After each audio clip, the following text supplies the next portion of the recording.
Baahubali movie नहीं बल्कि एक इमोशन है और अभी भी हम इस एस राजामौली के क्रिएट किए हुए यूनिवर्स से और बहुत कुछ चाहते हैं, बिल्कुल MCU की तरह, जिसमें सुपर हीरोज़ पर फिल्में और सीरीज़ बनती ही रहती हैं।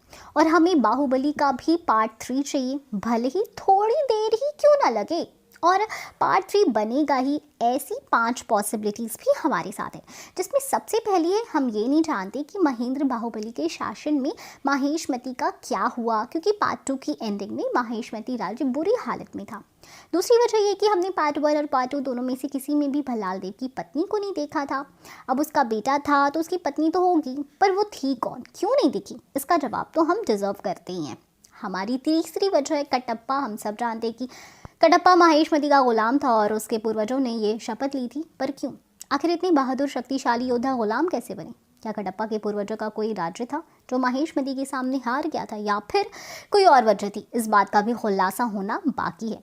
उसके बाद हमारी चौथी वजह है बाहुबली के पहले पार्ट में दिखाकर किरदार शेख असलम, जिसमें सिर्फ कहानी में 10 मिनट के लिए लाया गया, पर उसने कटप्पा को कभी भी मदद करने का वचन नहीं दिया। अब हम सब जानते हैं कि ऐसी बड़ी बड़ी फिल्मों में जो इंटरकनेक्टेड होती है, उनमें कोई भी किरदार यूं ही नहीं आता, तो ज़रूर इस किरदार की भी कोई ना कोई वजह होगी। उसके बाद हमारी आखिरी वजह आती है शिवगामी, और वो किस तरह से माहेशमती से जुड़ी, उसका राज्य और परिवार कौन थे। जैसे हमें देवसेना की पूरी हिस्ट्री पता है, वैसे हमें शिवगामी की हिस्ट्री नहीं पता, तो इस पर एक मूवी तो बनती है। ये सारे रीजंस ये साबित करते हैं कि बाहुबली की दुनिया के ऐसे कई सारे सवाल हैं जिसके जवाब हमें आज तक नहीं मिले, और अगर राजामौली सर चाहे तो इन सभी रीजंस पर एक एक मूवी या एक एक वेब सीरीज़ बना सकते हैं। आप कितने एक्साइटेड हो चैप्टर 3?